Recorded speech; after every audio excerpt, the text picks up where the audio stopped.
Yeah. See how that was timed?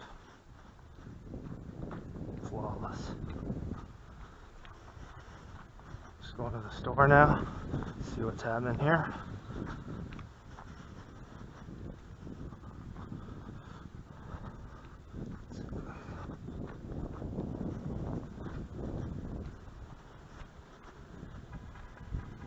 You hear that? Behind. So I just stepped out to go to the store and you saw how obvious that was there. Yeah. And then the honking from behind. Yeah. And that was precise. Very precise. So see if they come out when I go back. They'll probably be out there when I return as well. So you see how consistent that is. I mean, that's like every single time now. Now, for a while, I showed that I had been going the other way, the opposite side of the street when I left. Because either way, you can come up to the same main road, right?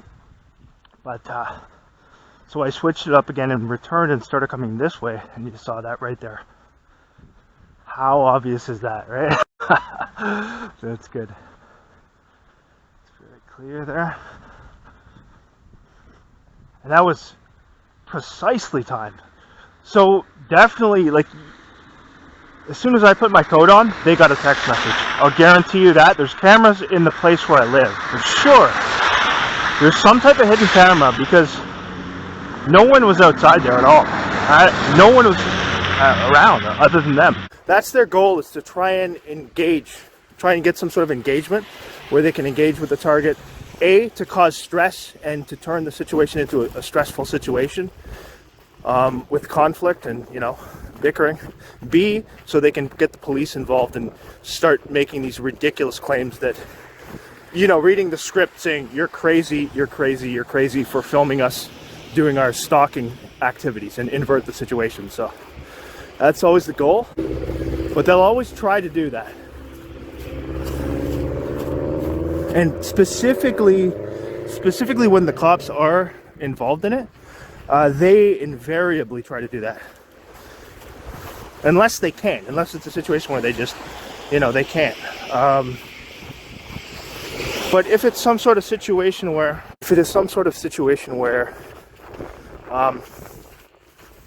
people have manufactured a conflict with the target, intentionally drawn them into some sort of an argument or something, then of course those people will immediately, the police will just show up, and then they'll attempt to do that. They'll attempt to do the gaslighting thing.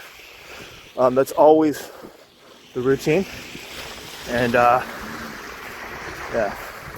And the people, you can tell, the people who are doing these things, who they use, are given such flimsy scripts. Like, sometimes they'll say the same things. Like, they're always told to say things like, "Are you okay? Are you okay?" So it's obvious that, like, repeating the exact same sentences. So, I mean, many of them repeating the exact same sentences, like a script. So you can tell they've been told to say that if there's any engagement with the target, if the target calls them out on what they're doing, they're told to say that, and then, so they can flip it around and create their whole ridiculous fake mental health claims. And then, of course, invariably, if they're ever able to get the target anywhere near these quote-unquote experts, the experts are just going to, slander them. And they've paid off a lot of people within those professions to do that. So that's why they really, really want to get people who are targeted involved in that system. Get them associated with those quote-unquote experts in the mental health field who have been paid off to immediately just dismiss any evidence, dismiss the truth, dismiss facts, and say that the person is crazy. That's how it works. Here's a one-headlight car right here, coming up here.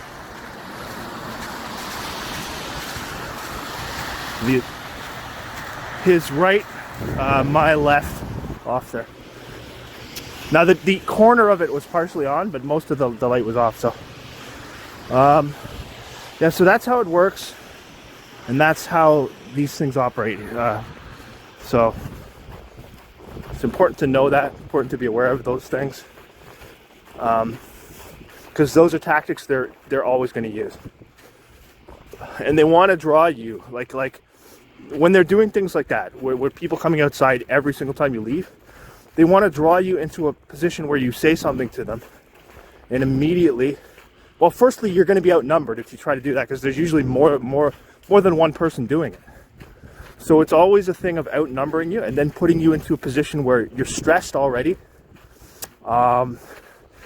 drawing out manufactured conflict, and then, of course, involving the corrupt Masonic police, who are given specific training to always say that the person is crazy. If you point out gross corruption relating to the police, they're told to say you're crazy. That's crazy. Well, that's why it's important to present these things in a credible and dignified manner, as best you can. And it's hard, it's hard because they're putting you in stressful situations as often as possible. Situations where you're outnumbered, right? You're outnumbered,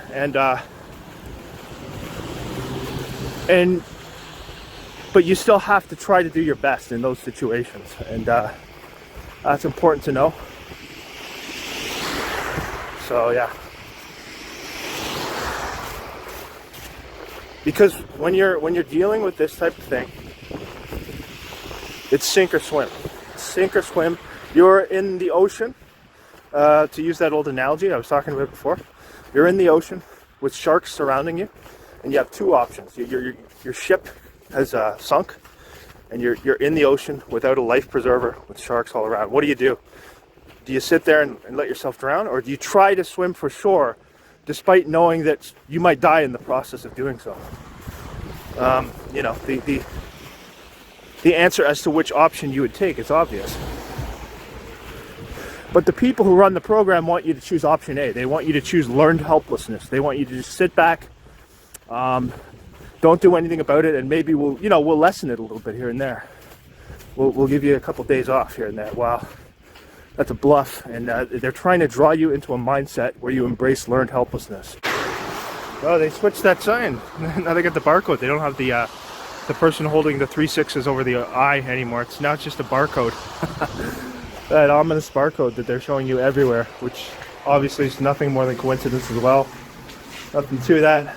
They're just conditioning you to see a barcode symbol all the time, as well as that symbol of the one eye all the time, preparing you subconsciously by showing you that regularly in ways that seem subtle, in ways that seem innocent.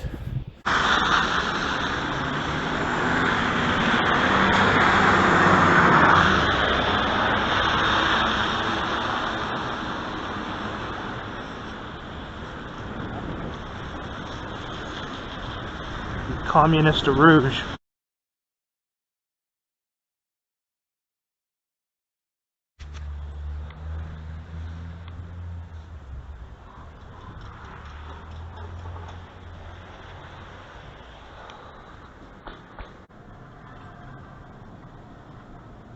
Hand signal there, wearing the red jacket. This person came in right the moment I came in, headed over to where I was, and then comes past there and just did the hand signal there up to the side of the face. Wearing red, of course. Normally I don't film in the grocery store too often. If you want to see that, you can watch Stalking Australia, because he does that all the time. That's pretty much all he does. Well, he does a little bit. Sometimes he'll film in other retail establishments as well, but that's most of what he does. He drives somewhere and then walks around the aisles and then points out that a stalker came into the aisle and made a hand signal. Normally I don't film that type of thing, but every now and then if it's obvious, we'll film it. What do we want here now?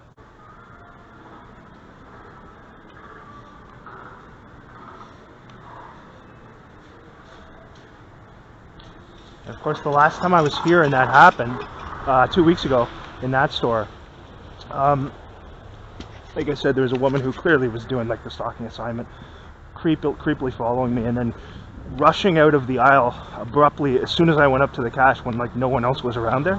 And so then I quickly turned around, removed the turned around with the cart and went the other way, and it made it so she still had to continue the assignment. So she looked at me and then just continued on to the cash. But it was very obvious she had been sent to do that, because she came shooting out of the aisle like so abruptly, right as I went up to the cash. And there was, there were very few people in there because it was just after 7 a.m.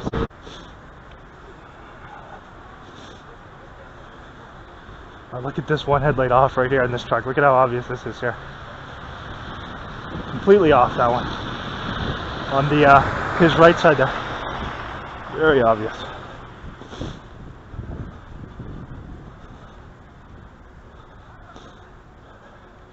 Yep, I got a lot of those around.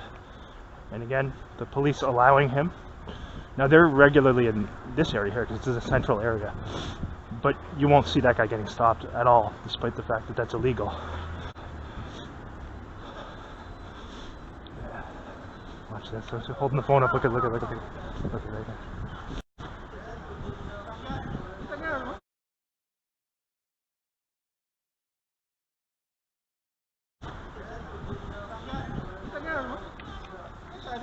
See how obvious he's making it there? Just told I'm coming by there to hold it up just to make it look like, make the target feel awkward. That's all about, letting them know they're on watch. You can see he was pointing at me as I went by there. Yeah, so they got everyone wearing the masks again outside. All about just pushing this fake nonsense and presenting the illusion that there's something you got to be afraid of. And clearly it's something that doesn't exist at all.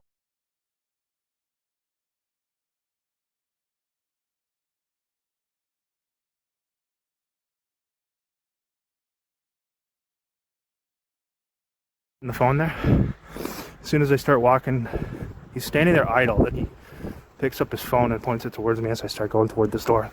And you can see this here. That seems normal, right? Yeah, I wouldn't do that if I was you, buddy. Touch me one time and you're gonna feel something, I'll tell you that. You clown. See what they're doing there. They're trying to get me to hit the guy or do something. Look at what he's doing. They had him do that. He runs up toward me. Yeah, okay. Anyway, yeah. You can see what they're doing. They want to get me to throw a punch or to do something.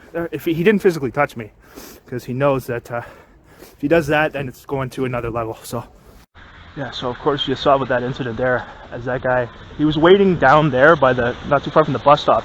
And they knew I was coming to the store there, so they had him waiting. And as soon as I started moving toward the doors, he comes up, behaving weirdly, like some drug addict. And you could see they sent him to run just toward me, but he didn't make physical contact. Because if he made physical contact, they wanted me to hit him or do something, right? And I was waiting to see if he was going to make physical contact, then I would have had a right to defend myself. But he didn't do it, and they specifically 95% of the time they tell him not to do that, because the whole goal of that was to try and draw me into a situation where I hit him or did something violent. So they do things like that a lot. That's gaslighting right there. They're trying to set up a situation where the target is to blame for something. So you got to be aware of that type of thing when if you're a subject of one of these operations.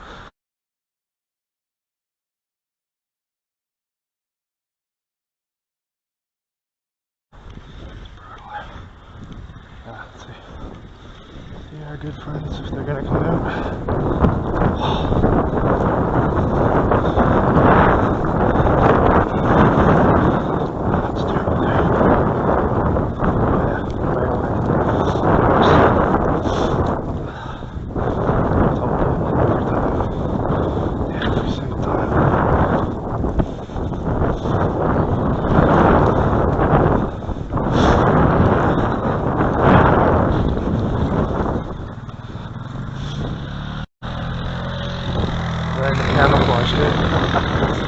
Oh man, every single time. Now there you can make it look a little bit more like, like it was something natural, because he's got the plow there, the snowblower. But every single time, well, not like 90%, they're coming out.